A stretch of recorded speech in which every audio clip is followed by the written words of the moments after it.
Now here's the fascinating thing, which to me is the final proof that that book is the Word of God, that it must be God-inspired. In the last generation only, we've discovered how to make purer light than we had before. Most light is bouncing around, waves crashing into each other, going in all directions, so that the light coming from that spotlight still lights this side of my face by reflecting off that tinsel up there. We're used to light coming at us from all directions. But we've now discovered how to send light in one direction. Laser light is the most common. You've seen laser light beams straight as a die. But we've also got what we call cross-polarized light. A polarized filter, if you can imagine, allows light through like that. But if you put another polarized filter at right angles to that, you've really got a very fine filter. If you take sunglasses and take one lens and put it at right angles to the other, it goes even darker. It only lets very straight light through. Now, people have taken jewels and precious stones and cut a very thin slice for microscopic purposes, and then shone cross-polarized light through them to see what happens.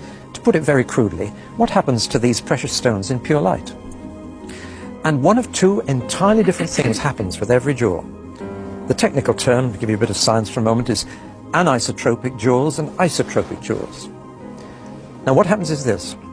Some jewels, in pure light, whatever their color to begin with, they may be red, blue or green, turn into all the colors of the rainbow and the most fantastic patterns. Other precious stones, in pure light, lose all their color, just go black, look like a lump of coal dust. And it's only in this generation that people have discovered this unusual property. For example, diamonds in pure light are nothing. Did you get that, ladies? They're not even that. Diamonds, nothing. They won't be there. No, so make the most of them here. Rubies, garnets, just lose everything. Emeralds? No, they keep it. Oh, good. There are other stones that are anisotropic and go into these beautiful colors. Now here's the fascinating thing. The 12 precious stones that God uses to build the New Jerusalem are all anisotropic. In pure light, they are all far more beautiful. And God doesn't touch the diamonds or the rubies. He doesn't build with them. Now, let's just put on the screen a picture of these stones. Yeah. Look at the top 12 stones on this picture, and you'll see the stones of the New Jerusalem. Look at the 4 bottom ones at the bottom of the picture, and you'll see they're black, no attraction, whatever. Now then, who knew this 2,000 years ago? No scientist knew it. Nobody knew it. John the Apostle, writing down the book of Revelation as the Lord dictated it to him, he didn't know. Nobody knew except one person in the entire universe, and he knew, and that was God himself. Where is that written exactly? Revelation 21, right, halfway through, and you'll find all the 12 stones listed there, and you can just imagine from the picture we've seen on the screen how beautiful the New Jerusalem is going to be. No need for do-it-yourself decoration or changing rooms there.